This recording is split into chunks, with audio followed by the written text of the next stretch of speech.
Portrait display and protection.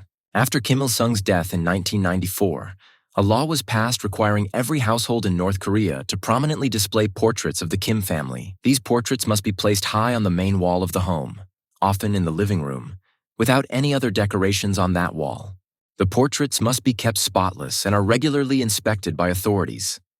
Failing to maintain them can result in severe punishments, ranging from warnings to imprisonment or even forced labor. The portraits are elevated because they are meant to watch over the household.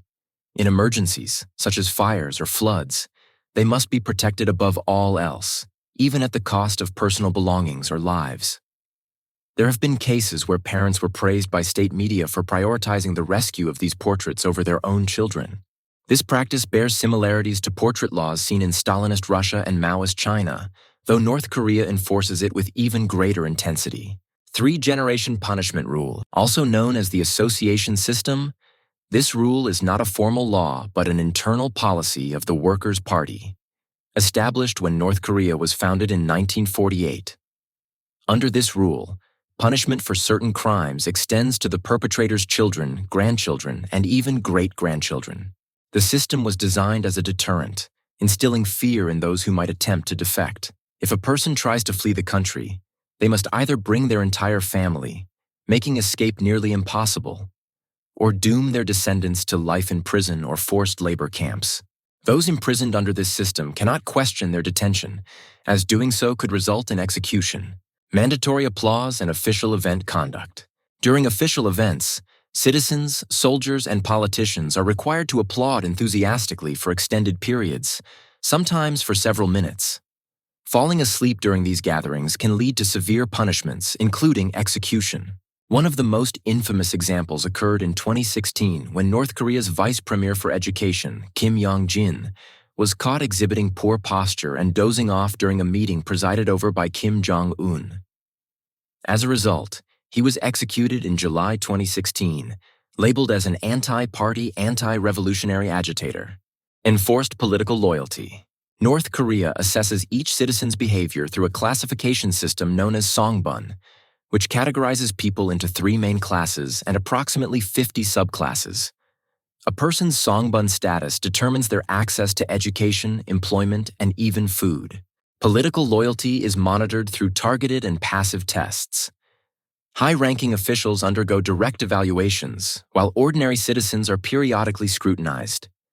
Disloyalty, whether it be criticizing the government, failing to use the proper titles when referring to political leaders, or even being suspected of thought crimes, can lead to execution by firing squad. Anti-Western attire laws. Since 1945, denim jeans, especially blue ones, have been banned, as they are seen as symbols of Western influence. Other Western-style clothing, such as leather jackets and flashy outfits, is either discouraged or outright prohibited. The law has evolved over time. In May 2021, bans on skinny jeans and body modifications like piercings were introduced. In August 2023, women were prohibited from wearing shorts, with the government citing the need to preserve traditional values. A fashion police unit was established to enforce these regulations, possessing the authority to reprimand, imprison, or even execute those who violate the dress code. Sacred mourning days. Following Kim Il-sung's death on July 8, 1994, and Kim Jong-il's death on December 17, 2011, national mourning periods were established. After Kim Il-sung's passing, a 3-year mourning period was enforced, during which singing, drinking, and dancing were prohibited. After Kim Jong-il's death, a 100-day mourning period was imposed with similar restrictions. On the 10th anniversary of Kim Jong-il's death, an 11-day mourning period was enacted, during which laughter, shopping, and drinking were forbidden. Even soldiers were not allowed to sleep. Violators faced severe punishments, including imprisonment and harsh treatment in detention centers. Additionally, February 16th, Kim Jong-il's birthday, and April 15th, Kim Il-sung's birthday, are state-mandated reverence days. On these dates, all weddings and personal celebrations are banned. Daily surveillance and monitoring. North Korea's surveillance system is highly advanced, closely monitoring citizens through extensive wiretapping and smartphone tracking. Homes are often bugged, and phones are periodically checked, with undeletable screenshots taken as part of the state's monitoring efforts. Citizens are also encouraged to report any suspicious activity. In September 2024, the government expanded its domestic surveillance system by 50% and doubled its overseas monitoring. A new $100 million high-tech facility, expected to be completed by 2026, aims to rival the intelligence capabilities of Israel's Mossad and the CIA. Bicycle ban. Before 1992, bicycles were completely banned in Pyongyang as part of the government's effort to maintain strict control over domestic travel. They were also viewed as a symbol of backwardness and deemed inconsistent with the image of a modern socialist capital. Although the ban has since been partially lifted, the government still tightly regulates citizen transportation. For instance, after a high-ranking official's daughter died in a cycling accident, women were temporarily prohibited from riding bicycles in cities, as it was considered indecent. This restriction was officially lifted in 2012 due to poor enforcement, though women in certain areas still face fines or confiscation of their bicycles. Enforcement of lifestyle. Citizens must adhere to strict curfews, especially around military zones, and are required to participate in mandatory events, such as celebrations for the leaders' birthdays. They are often forced into unpaid labor, community projects, and criticism meetings, where individuals critique each other's ideological shortcomings. Massive rallies are also held, where citizens must express their loyalty to the party and its leaders without question. Housing and employment regulations. The government determines where every citizen will live and work, with no personal choice allowed. These assignments are based on the Songbun system, which dictates one's social class and privileges. Even those considered among the most loyal citizens who are allowed to live in Pyongyang must obtain government permission to travel outside their designated areas. Domestic travel is strictly controlled to prevent those labeled as untrustworthy from returning to major cities. Citizens who are deemed ideologically weak or disloyal may be forcibly relocated to remote regions or sent to labor camps for re-education. Government-approved hairstyles. The government strictly regulates personal grooming, allowing only 28 officially sanctioned hairstyles, 10 for men and 18 for women. These are the only options available in state-run salons and barbershops. Married women are encouraged to keep their hair short, while single women are expected to wear it long. Men must maintain a neat and short haircut. Citizens are even encouraged to report others who do not conform to these approved styles. Triplet Policy. To promote population growth, the government has historically taken custody of triplets to ensure they are raised in alignment with party ideology. While this practice has become less common, parents of triplets are still considered especially loyal to the regime and receive special privileges, including free housing, food, medicine, and household goods. Pet restrictions.